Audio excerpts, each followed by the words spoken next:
আসসালামু আলাইকুম ভিউয়ার্স, জানিয়ে দিব এই মুহূর্তে পাওয়া ইসরায়েল এবং হামাস যুদ্ধের সর্বশেষ সংবাদ। শুরুতেই শিরোনাম, এরপরেই বিস্তারিত। শুরুতেই জানিয়ে দেব, গাজায় বুলডোজার ট্যাঙ্ক রেখেই পালিয়েছেন ইসরায়েলি সেনারা। হামাস এবং হিজবুল্লাহ যৌথ অভিযান চালিয়েছে এবং যুদ্ধ শেষ না হওয়া পর্যন্ত হিজবুল্লাহ হামাসের সঙ্গে থাকার অঙ্গীকার ব্যক্ত করেছেন। এরপরে জানিয়ে দেব, হিজবুল্লাহর হামলার ধরন এবং শক্তি দেখে ইসরায়েলের মন্তব্য, বিপজ্জনক খেলা খেলছে হিজবুল্লাহ। ফিলিস্তিনিদের 1967 সালের ভূখণ্ড ফিরে দিতে হবে বলে কঠিন হুঁশিয়ারি সৌদি যুবরাজের। জানিয়ে দেব, গাজার সমর্থন করছেন চীন। হামাস এবং ইসরায়েল সংঘাতের মধ্যেই মধ্যপ্রাচ্য চীনা যুদ্ধ জাহাজ। এছাড়াও থাকছে, যুদ্ধ বাঁধিয়ে ব্যবসা করছেন আমেরিকা, দাবি রাশিয়ার। এবং সর্বশেষ জানিয়ে দেব, হামাস না ইসরায়েল, কোন দেশ সমর্থন করবেন আগে একটু ভাবুন। প্রাণ বাঁচাতে গাজায় বুলডোজার ট্যাঙ্ক রেখেই পালিয়েছেন ইসরায়েলি সেনারা। গাজার ভিতরে প্রবেশ করা ইসরায়েলি সেনাবাহিনীর একটি দলের সাথে সংঘর্ষে জড়িয়েছেন ফিলিস্তিনের সশস্ত্র গোষ্ঠী হামাস আল কাসাম ব্রিগেডের যোদ্ধারা। গত 7 অক্টোবর হামাস ইসরায়েল সংঘাত শুরুর পর এটি দুই পক্ষের মুখোমুখি সংঘর্ষের প্রথম ঘটনা। হামাস দাবি করেছে, এই সময় গোষ্ঠীটি অ্যাম্বুসে দুটি ইসরায়েলি সামরিক বুলডোজার ও একটি ট্যাঙ্ক ধ্বংস হয়েছে এবং এগুলো থাকা দেশটির সেনা সদস্যরা তাদের যানবাহনগুলো ফেলে ইসরায়েলে পালিয়ে গিয়েছেন। সামাজিক যোগাযোগ মাধ্যমে কাসান ব্রিগেড জানিয়েছেন, জয়নবাদী বাহিনীর সদস্যরা খান ইউনুসের আম্বুসের মুখে তাদের যানবাহন ছেড়ে কাঁটাতারের উপর দিয়ে পালিয়ে যেতে বাধ্য হয়েছেন। সামাজিক যোগাযোগ মাধ্যমে কাসাম ব্রিগেড জানিয়েছেন, জয়নবাদী বাহিনীর সদস্যরা খান ইউনুসের আম্বুসে মুখে তাদের যানবাহন ছেড়ে কাঁটাতারের উপরে পালিয়েছেন। মার্কিন সংবাদ মাধ্যম CNN বলেছেন, ইসরায়েল ডিফেন্স ফোর্স নিশ্চিত করেছেন এই ঘটনার সময় তাদের বাহিনী গাজায় স্বয়ংক্রিয় ছিল। ইসরায়েল সেনাবাহিনী জানিয়েছেন, গাজার পশ্চিমে কিশুফিম এলাকায় সেনা সদস্যদের উপর গুলি ছোড়া হয়েছে। বিপজ্জনক খেলা খেলছে হিজবুল্লাহ, বললেন ইসরায়েল। ফিলিস্তিন গাজা উপত্যকায় হামাস ইসরায়েল যুদ্ধের মধ্যেই সংঘাতে জড়িয়েছেন লেবানন। গত কয়েকদিন ধরেই সীমান্তে ইসরায়েল বাহিনীর সঙ্গে লেবাননের সশস্ত্র গোষ্ঠী হিজবুল্লাহ কয়েক দফা সংঘর্ষ হয়েছে। এমন পরিস্থিতিতেই ইরান সমর্থিত গোষ্ঠীতে সতর্ক করেছেন ইসরায়েলি প্রতিরক্ষা বাহিনী IDF মুখপাত্র।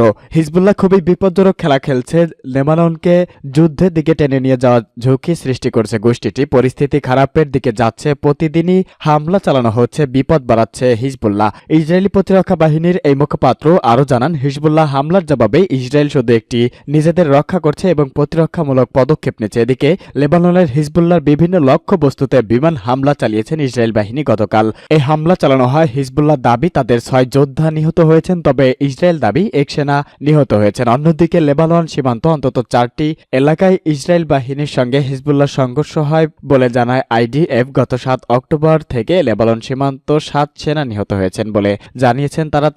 তবে হিজবুল্লাহ দাবি এ পর্যন্ত 19 যোদ্ধা নিহত হয়েছেন তাদের। ইসরায়েল ও হিজবুল্লাহর মধ্যে ছড়িয়ে পড়া এমন সংঘাতে সীমান্তের উভয় পাশের বাসিন্দা বাড়িঘর ছেড়ে পালাতে বাধ্য হচ্ছে। তবে এভাবে চলতে থাকলে বড় ধরনের সংঘাত বেঁধে যাওয়ার আশঙ্কা করছেন অনেকেই। ফিলিস্তিনিদের 1967 সালের ভূখণ্ড ফিরে দিতে হবে বললেন সৌদি যুবরাজ। 1967 সালের সীমানা অনুযায়ী ফিলিস্তিনিদের ভূখণ্ড ফিরিয়ে দেওয়ার তাগিদ দিয়েছেন সৌদি যুবরাজ Mohammed bin Salman. Gulf Cooperation Council ও Association of South East ASEAN যৌথ সম্মেলনে এক বিবৃতিতে এই কথা বলেন তিনি।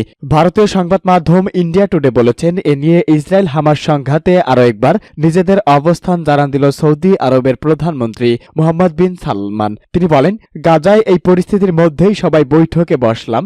একের পর এক হামলায় সেখানে নিরীহ মানুষ মারা যাচ্ছে। এভাবে নিরীহ মানুষের উপর হামলা তৈরি করব কখনোই সমর্থন করেন না বলে মন্তব্য করেছেন মোহাম্মদ বিন সালমান। তিনি বলেন, এই হামলার আন্তর্জাতিক আইন লঙ্ঘন হচ্ছে, হামলা বন্ধ করতে হবে।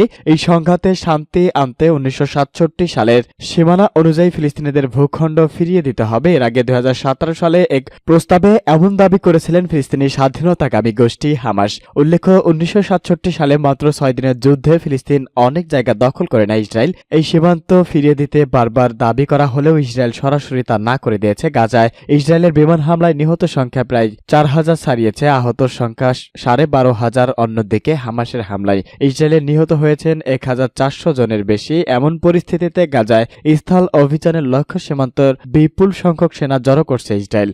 হামাস ইসরায়েল সংঘাতের মধ্যেই মধ্যপ্রাচ্যে চীনের যুদ্ধ জাহাজ। হামাস ইসরায়েল সংঘাতের মধ্যেই এবার মধ্যপ্রাচ্যে দেখা গেল 6টি চীনা যুদ্ধ জাহাজ। সংবাদ মাধ্যম সাউথ চায়না মর্নিং পোস্টের এক প্রতিবেদনে এই তথ্য জানানো যায়। প্রতিবেদনে দাবি করা হয় এর মধ্যে বেশ কয়েকটি যুদ্ধ জাহাজকে চীনা নৌবাহিনী গুরুত্বপূর্ণ সমরাস্ত্র হিসেবে বিবেচনা করা হয়। সাউথ চায়না মর্নিং পোস্টের বরাতে ভারতীয় সংবাদ মাধ্যম টাইমস অব ইন্ডিয়া বলেছেন এর মধ্যে জীবন নামে ও 552টি গাইডেড মিসাইল ড্রেটিয়ার রয়েছে। এটি এমন এক যুদ্ধ জাহাজ যা শক্তিশালী ক্ষেপণাস্ত্র ভূপাতিত করতে সক্ষম। এছাড়াও রয়েছে ফ্রিগেট ভিনজু। গত 14ই অক্টোবর সর্বশেষ এসব যুদ্ধ জাহাজগুলো দেখা গিয়েছিল।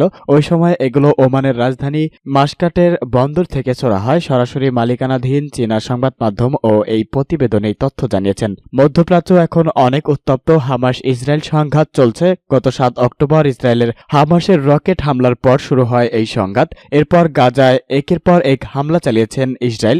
এই পর্যন্ত 5,000 ফিলিস্তিনি নিহত হয়েছেন। এর মধ্যে প্রায় অর্ধেকই শিশু। এই সংঘাতে চীনে সরাসরি কোনো পক্ষ নেয়নি, তবে প্রতিক্রিয়মান মনে হচ্ছে তারা ফিলিস্তিনের পক্ষে রয়েছে। তবে সম্প্রতি ইসরায়েলের সঙ্গে বাণিজ্য সম্পর্ক ভালো যাচ্ছে না দেশটির। এজন্য নিরপেক্ষ থাকার চেষ্টা করছে চীন। এই যুদ্ধ ইসরায়েলকে সরাসরি সমর্থন দিয়েছে আমেরিকা যুক্তরাজ্য। এর মধ্যেই সহায়তা ঘোষণা দেওয়া হয়েছে। হামাসের পক্ষ থেকে লড়াইয়ের ঘোষণা দিয়েছেন লেবাননের গোষ্ঠী হিজবুল্লাহ। এতে সমর্থন দিচ্ছেন ইরান। এবার চীন যুদ্ধে জড়িয়ে পড়ার আশঙ্কা করছেন অনেকেই। যুদ্ধ বাঁধিয়ে ব্যবসা করছেন আমেরিকা, দাবি রাশিয়ার। ইউক্রেন ও ইসরায়েল সহায়তা অব্যাহত রাখার ঘোষণার মধ্য দিয়ে বাইডেন যুদ্ধে আমেরিকার লাভের ব্যাপারটাই প্রকাশ পেয়েছেন, এমনই মন্তব্য করেছেন রাশিয়ার পররাষ্ট্র মন্ত্রণালয়ের মুখপাত্র মারিয়া জাখরভ। বার্তা সংস্থা রয়টার্সের এক প্রতিবেদন থেকে এই তথ্য জানানো হয়। আমেরিকার প্রেসিডেন্ট জো বাইডেন ঘোষণা দেন ইসরায়েল ও ইউক্রেনের সহায়তা অব্যাহত রাখা হবে। এটি স্মার্ট বিনিয়োগ। এই বিনিয়োগ প্রজন্ম থেকে প্রজন্ম ধরে আমেরিকার নিরাপত্তার জন্য লাভাংশ এনে দেবে। এ সময় সহায়তা প্যাকেজের জন্য সমর্থন আদায় করবেন বলেও জানান বাইডেন।